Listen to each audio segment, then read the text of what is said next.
Good morning. As you can see, it is a not nice day in Chicago. It is raining. However, unlike yesterday when we couldn't even see the lake over there, that's Lake Michigan, because it was so foggy, today we can see it, but instead of being blue like the day we got here, today it's just gray. If you've been watching my channel for a while, you may be aware that some time ago I made a video about 4 problems with hotel rooms. If you didn't see it, I will link it up here so you can watch it after this. I'm happy to say that this hotel room that we're currently staying in does not have any of those 4 problems. This is a well-designed, comfortable hotel room.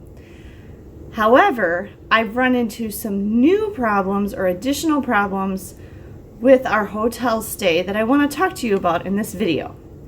The first thing I want to say is, unfortunately, we didn't end up getting a suite like I wanted to, and it's fine, but because we are eating some of our meals in the hotel room, we do have an issue with space. Like we're making do with what we have, but I'm going to point out a couple things. Especially when there's more than 1 or 2 people in a hotel room, it is nice to have a little bit more elbow room to be able to spread out. It would be nice to have like a couch or something, or a table and chairs to sit at, you know, when we're here relaxing in the evening, so we don't all just have to sit on the beds. So that is one definite advantage of having suite type accommodations. So what we have been doing when we eat our meals in here is we have this desk here, and Ben and I have been sitting here and eating together. We put my phone up and watch YouTube while we eat. And I've been using this chair. And then, like many Hampton Inns, it comes with these 2 rolly cube things. These are quite sizable. And you see these in a lot of Hampton Inns. And normally we would put our luggage on them. But they can also be used for seating. So Ben's been pulling one of them over there by the desk and sits next to me, and that's where we eat. And then Megan's been using this little space here that she can carve out around our stuff and sitting on the other one and eating there. Now, the one disadvantage of this is, since we're using these for seating instead of luggage, there's just the one luggage rack, and that's my suitcase. And then the kids have had to put theirs on the floor, which we don't really like to do because we just don't like putting stuff on the floor. I talked about this in the video where I announced this trip, but another problem that I really have with hotels, and this is a nationwide problem in the United States, is the United States has been very slow to realize that either the 1 king bed or the 2 queen bed or 2 double beds in a big city like this, bed configuration is definitely not ideal. It's, again, fine if you have 1 person or maybe 2 people, but if you have 3 or 4 or more, this bed configuration is not good. Sofa beds shouldn't be beds. Sofa beds are not comfortable to sleep on, and a lot of hotels seem to think that, oh, if you have a sofa bed, that's acceptable.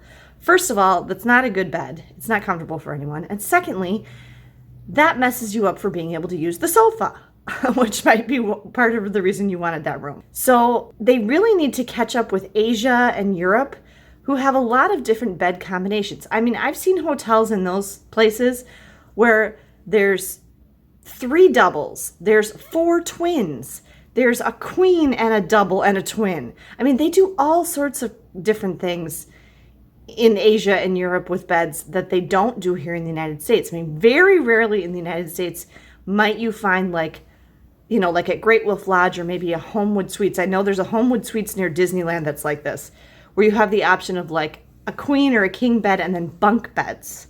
But like I mentioned in my earlier video, my kids are basically almost too tall for a lot of those bunk beds. So I really wish hotels would expand their bedding options. And then one of the problems I run into because of this is, like I said, because it's me and my 2 teenagers, we really need 3 separate beds. And that's very difficult to find. Without showing the kids who are presently still in the beds, I'm going to explain to you a little bit why. Okay, with Megan, once she's asleep, it's not a problem. She and I actually don't move around that much, but she takes forever to fall asleep. And while she's trying to fall asleep, she moves like nonstop. I don't know what she's doing. Also, last night, between the time I laid down, which I was sleeping in the bed with Ben because I can't lay there while Megan's moving around endlessly, she got up and went to the bathroom 3 times between the time I laid down and the last time. Now, that's something unique to Megan. She's always been, I guess, of my 3 kids, she's always been my most challenging sleeper. Even when she was little, she's the one that got up out of the bed in the night and came into my room like 6,000 times and never stayed in her bed. So she's always been, had a little trouble like that. And she definitely has a very long latency to sleep. Like the time between when she lays down and when she falls asleep, it's just really long for her. So that's a struggle for her anyway. But it just makes it extremely difficult for me because I'm tired and I want to go to sleep and I can't get to sleep because she keeps moving around. Now with Ben, we sleep together fine, except for one thing. And this is something Ben has done his whole life. He did it when he had to share a bed with Andrew in hotels too. And he even does it at home. I'm going to show you. See this? This is all of the covers from the queen bed that Ben and I were sleeping in last night. See how they're all pulled down onto the floor? And then over here on the side of the bed where I was sleeping, I have basically nothing. And at a couple points, this was pulled over all the way over like that, and I had no covers. So I have to grab the covers and yank them to cover myself back up. And then Ben subconsciously, even in his sleep, pulls them back toward himself. It's as if Ben thinks that the covers of the bed are on a roll, like paper towels. And he just keeps pulling from the same direction, like more covers are going to come from that one way. And it's always the same way. It's his right. No, it's your right. You pull it from the right toward the left. Yeah. He pulls them from the right toward the left, and they all end up, he does this at home too in his own bed. All the covers end up on the floor on his left side. Yeah, but for the most part, that's what it is. And it's like he keeps pulling from that same direction. And no matter how many times I tell him, Ben, all the covers are on the floor on the other side of you, it's like he, in his not awakeness, he can't grasp that, oh, if I pull the covers the other way up off the floor, there they are.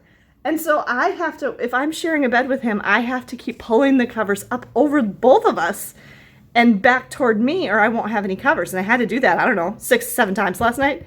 So that's the problem with Ben. So as you can see, we really need 3 separate beds. I mean, I actually feel bad with that problem for Ben because sometimes he completely uncovers himself too. He needs. Sometimes at home in the morning, I have like just the sheet. You have just the sheet left. Yeah, he pulls his comforter and his blanket and everything off completely onto the floor. So anybody got a tip for that? Like, how do you stop somebody from doing that? Or is there like something you can put up so your covers don't fall on the floor? So that's the problem with the beds. Okay, let's talk about a couple things that are specific to the pandemic. If you're not aware, during the pandemic, there is no daily housekeeping at any hotel, anywhere. I mean, it's been over a year now since the pandemic started, and we've traveled quite a bit and stayed in a number of hotels, and this is true. One nice thing about this is you don't have to worry about working your schedule around housekeeping coming, and you do have privacy. I mean, the reason they're doing that is to minimize the number of people that are going in and out of the room, and so you're not, it's to protect housekeeping and to protect you. But a couple things that we run into with not having daily housekeeping. Okay, this hotel room has a pretty decent sized garbage and recycling bin, and we've only got a couple things like our little key card paper things and one bottle of juice there in the recycling. We've got quite a bit of garbage over here, but we're probably going to be okay here for garbage. But then the only other one we have is this little tiny garbage can in the bathroom. And that you can see is already full. And I've been cramming it down. We've been here 2 nights and we have 2 more nights to go. Now I could ask them to come and do housekeeping, but then that brings me back to that problem of somebody coming in the room again. Now they did. Yeah, there is an extra roll of toilet tissue back here behind the hairdryer, but This is just towels. Yeah, okay. I do have a bag there. I went and bought something at the store across the street, and so I've got a plastic bag there. So if this fills up, we could put some garbage in there if we had to. Okay, I'm going to come back to that. Another problem that I had was when I took a shower on the first night, this curtain left a gap on this side, and the floor here between the toilet and the shower was soaked. I thought the toilet had broke when I got out. There was water everywhere. And so I had to use, the bath mat that they give you and a whole bunch of towels to mop up all the water on the floor. So we ran out of towels pretty quickly. So then another disadvantage to not having any daily housekeeping is you run out of stuff pretty quickly. And especially when there's 3 or 4 people in the hotel room like there are with us right now. And because I had that water mess in the bathroom, we ran out of towels almost immediately. We also pretty much, our facial soap or hand soap, bar soap that we're using to wash our hands, because we wash our hands a lot and there's 3 of us. I just threw the last little nub of it away just now and cleaned out the soap dish myself and put a new bar in. But here's what we had to go through with that. Yesterday morning, so after only one night here, I called and asked for more towels and a new bar of soap. We were here in the room for a while, and then we left for the day. We're gone all day to the Museum of Science and Industry. Went downtown for a while, saw the Green River, went and got dinner, and then came back. And so we were gone all day. And when we got in the room, they had not brought us any of the things I asked for. So that was a problem. So then I had to call again. And it's like they couldn't grasp the concept of what I was asking for. I'm like, I need towels and I need a bar of soap. The guy apologized. He's like, I'm so sorry, because I told him I called that morning and the stuff still wasn't here. He apologized. And then not too much longer later, a gentleman came to the door with 4 bars of soap, 2 bars of bath soap and 2 bars of facial soap.